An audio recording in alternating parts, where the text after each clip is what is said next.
आज तक मैं नहीं देखा हूँ कि ये लोग, जितने लोग का आप लोग नाम लेते हो, कभी खेसारी लाल यादव का एक बर्थडे केक काटे होंगे। आज तक इन लोगों को फॉलो लिस्ट में खेसारी लाल यादव फॉलो।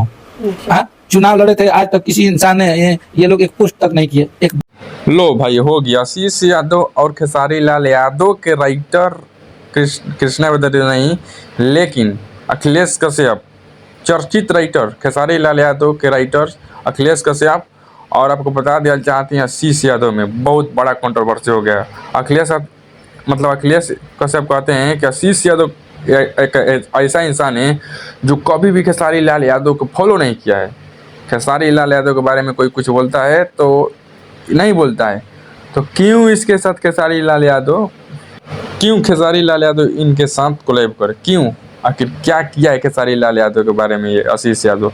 2220 पर बहुत बड़ा कंट्रोवर्सी हो चुका है। अखिलेश कश्यप आशीष यादव का फैन पूरा वही जुट गया है। और अखिलेश कश्यप के बारे में और आशीष यादव के बारे में आप लोग क्या कहना चाहते हैं, आप लोग बताइए। कल इस पर बढ़िया एक खतरनाक वीडियो लेकर आ रहे हैं आपका भाई बबलू।